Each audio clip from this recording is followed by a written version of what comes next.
When billionaires prepare for doomsday, they don't just build bunkers, they construct entire worlds beneath the earth, insulated from chaos, destruction, and the very societies they profited from.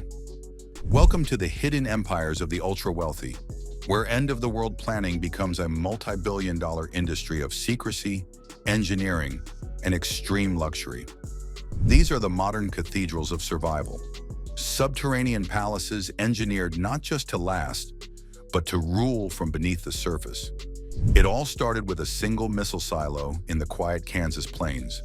Lawrence Hall Jr., a former U.S. defense contractor, bought an abandoned Atlas F intercontinental ballistic missile site for $300,000 in 2008. But this wasn't a speculative real estate investment. It was a vision.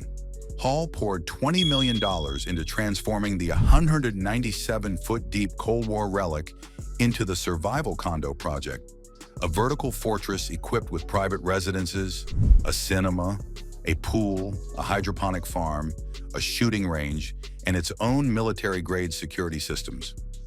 Buyers weren't fringe preppers or conspiracy theorists. They were millionaires and billionaires from Silicon Valley, Wall Street, and Hollywood. The cheapest units started at $1.5 million. Some sold for over $4 million.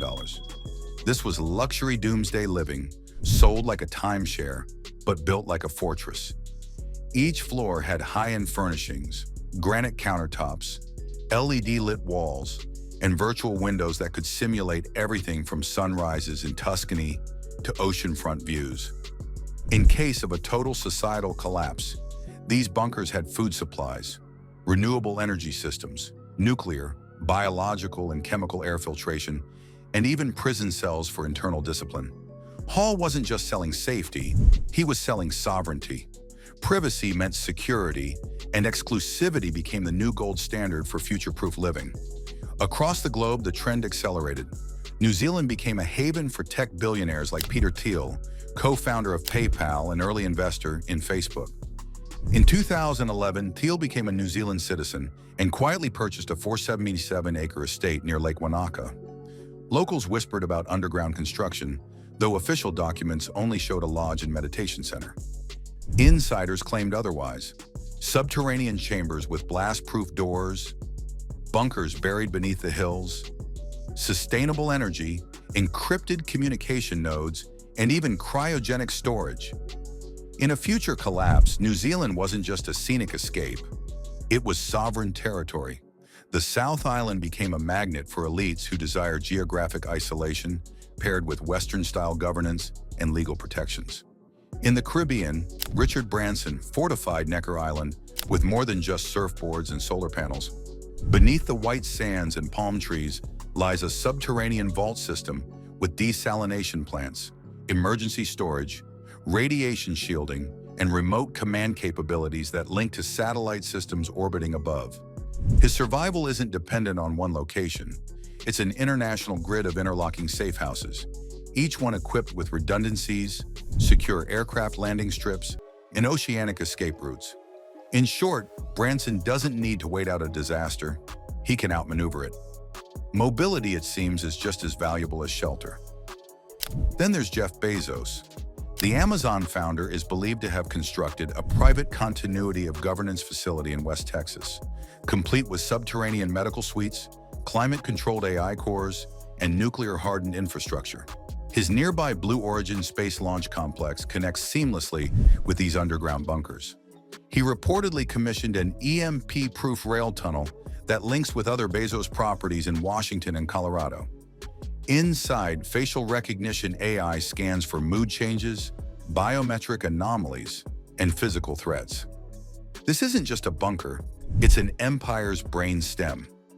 In Bezos's world, the lines between logistics, security, and governance blur, and bunkers double as nerve centers for commercial and political power. Meanwhile, in the Austrian Alps, the late Dietrich Mateschitz, co-founder of Red Bull, designed what insiders called the cryogenic core. This wasn't just a shelter, it was a vault for human preservation, hidden in an alpine valley, behind decoy chalets and protected by natural rock formations. The structure descends more than 1,000 feet into bedrock. At its heart, cryogenic storage labs, geothermal generators, synthetic food systems, and even time capsule archives. Engineers were told to plan for 100 years of isolation, no surface access necessary, just biotechnical immortality beneath the earth. Genetic preservation became another asset class, time-proof and hidden from geopolitical risk. Elon Musk, known for his interplanetary ambitions, is said to have already begun constructing Martian-style infrastructure on Earth. Deep beneath the Colorado Rockies, using the Boring Company's proprietary tunneling systems, Musk created a subterranean complex dubbed Artemis Core. It's a city-sized vault governed by AI, powered by geothermal energy and solar arrays, with its own agriculture, manufacturing nodes, and scientific labs. Staffed with scientists, engineers, and artificial general intelligence prototypes, it's meant not to hide from the world, but to restart it. This is the future Musk envisions. Not mere survival, but planetary leadership in post-collapse civilization. But the most secretive facility of them all belongs to an unnamed Arab billionaire. Hidden beneath the desert near the Empty Quarter in Saudi Arabia, this underground city has never been photographed, never been mapped, and is only known through scattered intelligence reports. Valued at more than $2.5 billion, it allegedly includes a vertical shaft descending nearly 1,000 feet, with multiple zones for habitation, defense, research, and governance. AI oversees all operations. Water is sourced via deep aquifers. Energy comes from solar concentrators and nuclear microreactors. The innermost chambers are accessible only by DNA-matched biometric protocols. It is said that if humanity collapses, he will emerge not as a survivor, but as a king.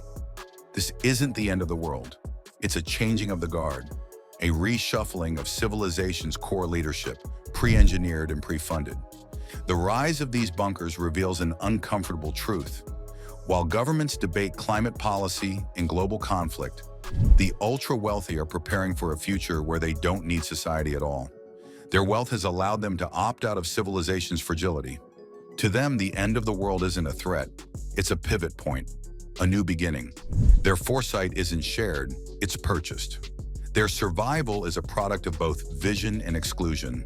Entire industries have arisen to serve this clientele. Companies like Vivos offer massive underground communities for elites. Others specialize in EMP-proof materials, radiation-blocking paints, food vault design, and security automation. Real estate agents now quietly market bunker-ready properties in regions like New Zealand, the Alps, and Patagonia. Private security firms have evolved into paramilitary organizations ready to defend compound borders.